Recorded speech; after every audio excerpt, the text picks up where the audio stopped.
Hello everybody, my name is Sianda and my surname is Kobokana and I come straight from the University of the Western Cape and I'm currently doing my master's, completing my final year, hopefully next year, and my interest of study is centered around history, especially histories that have to do with the acoustics, or if I can just simplify it, sound. But also I'm very much interested in sound heritage. I'm trying to understand really how can we advance history as a discipline, but in other methods and ways that could be very inclusive, far beyond the academy. And sound is such a beautiful method sometimes to use because it incorporates oral histories, and therefore it doesn't really necessarily need anyone to be an expert in the telling of their story, because they already are experts in their own stories. Yeah, thank you. Cool. Right, Introduce yourself, man. Hello, my name is Tandam Kaisa. I'm also coming from the University of the Western Cape. Currently completing my master's thesis, which is based in religion and theology, in particular eco-theology and liberation theology. I feel so stupid, because we all were on UWC, but there's a master and a doctor. Or Not yet. You're en route to be a doctor. Yeah. And all I have is a BCom degree. I studied financial accounting, so I need to do it's like an honors program, but I need to do 3 years of articles before I can write the board exam, and then I basically get my honors from that. But I've never been in that situation where I'm sitting on the couch with 4 guys and I'm the guy, that has the lowest qualification. Normally I feel like I'm smart. No. But I want to talk to you guys a bit about heritage. What's your thoughts about heritage and what does that mean to you? I'd like to, can I start? Yeah, go for it, man. So the understanding around the public is that heritage has to do with some sort of celebration of someone's identity, someone's being in the world. And usually people think that there's a direct relationship between heritage and history, quite interestingly enough. But if you go deeper into understanding heritage, you will know that heritage basically, just like culture, has to do with what I would call a production or a negotiation of how people should be like and how do we preserve that for future generations. So there is an element of politics into heritage. And my study argues that politics resides in the power dynamics of which heritage should be celebrated and by who, and sometimes which heritage is actually privileged. And we've seen that at times those who are in power of the economy definitely advance their own heritage. We've seen in apartheid through the Afrikaner nationalism. That's my understanding of heritage. And I think I will leave it there for now so that my other... How about you guys? What's your thoughts and understanding? I actually concur a lot with him. I think in 2016, if I'm not mistaken, I wrote an article which is still out there, whereby I released it on Heritage Day, whereby I was saying that Africans in particular have nothing to celebrate in a Heritage Day. My view of it, heritage comes from inheritance. So you celebrate that which you are left with, that which you have. And today an African child has nothing, and us wearing whatever and celebrating ourselves is also artificial, because it's not a daily occurrence. Even at a workplace, you are most likely to be oppressed by your very own. Fair enough. How about you, man? I think I also want to lean with the speakers here. The heritage as we have it now is just gimmicks, because to date, South African people, black people in particular, do not have any form of heritage that they can celebrate, because what heritage is there for someone who is landless? A majority of people are unemployed.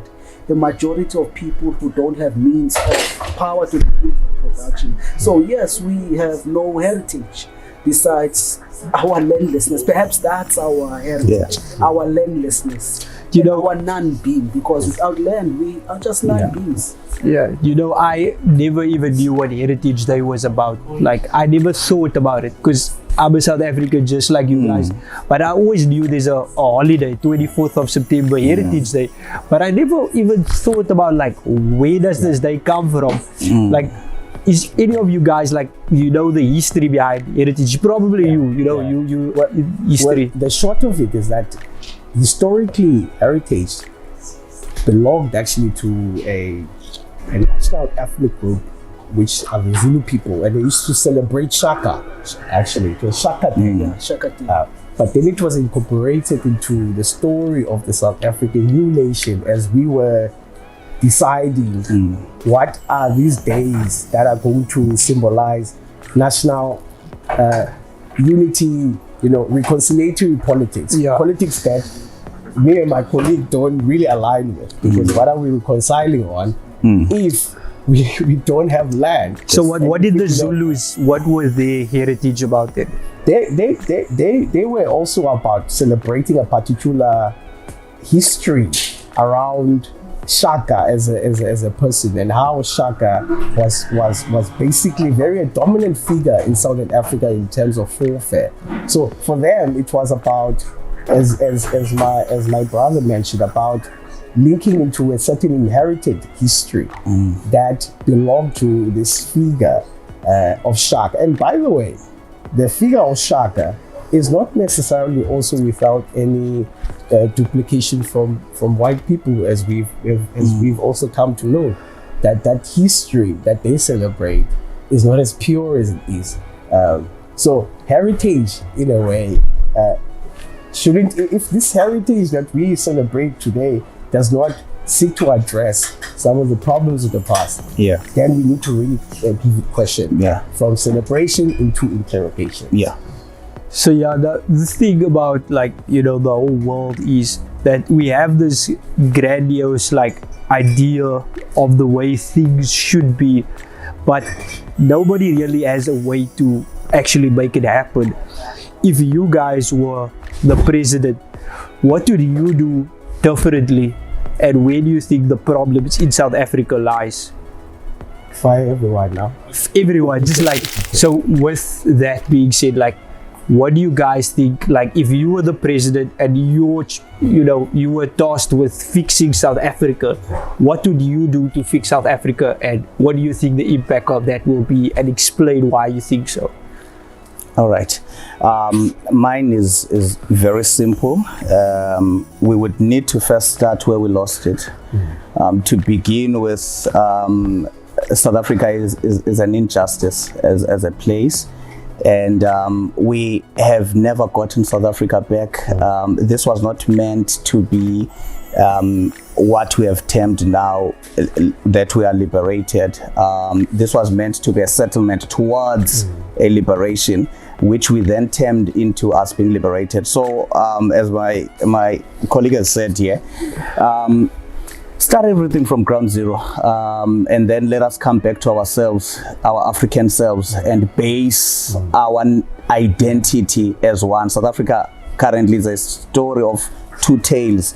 It's two countries, Thabo Mbeki once said, rolled up to seem like one nation when there are two. So a lot would need to be, would so have if you to started be done. over, what would you do? If I would start all over, we would need to go back to the table and speak about the original sin of land. Talk about the land, which is what generates the wealth in its entirety, and which is what makes one feel a part within their own country. Okay, fair enough. What do you think? For me, definitely, we will return the land to the rightful owners of the people, land that was stolen. Also, in that process, again, as the speaker just mentioned, it will be a process wherein we bring back to life that Africanness that our people lost due to the fact that they lost the land and subsequently lost themselves. Okay, I just want to go deeper into that with you guys. My problem is that you guys never said exactly what you would do to fix it. You just said start over, but you weren't very specific, like, because everybody in power, right? You don't get there into that position without actually having an idea of what you want to do. And that's also like one of the biggest problems. Like everybody think that if they were the person, but these people, they are sitting with the same problem and solutions would be welcome, but there's a lack of solutions. And that's the problem.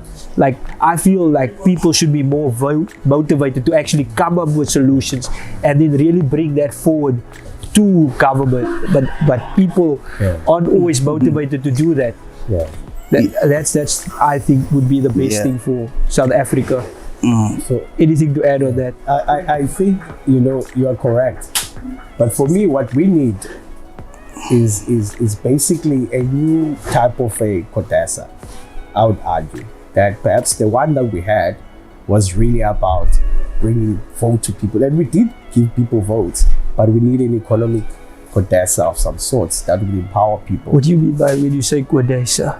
Now, CODESA was a convention for democratic South Africa where there were negotiations between the ANC, National Party, and some of the other parties on what should really South Africa look like when we vote after 94. Okay, cool. Thank you so much, everybody. I really appreciate you guys coming out tonight, and I hope you have a good, safe drive home. For the people that's watching, how can they find you? Like, what's your social media? What's your Instagram? What's your Facebook? They're gonna find you on Twitter. Do you have a website? What's happening? Yeah, you can get me on TikTok. You're doing TikTok dances? TikTok. I'm not a social media person, but I have TikTok and sometimes I speak there. We'll link all of the social media profiles on the YouTube. Yeah. Sip some, and you gon' get your dance on. Catch me, drowning in ambition now. Turning all these tables now. Burning all these bridges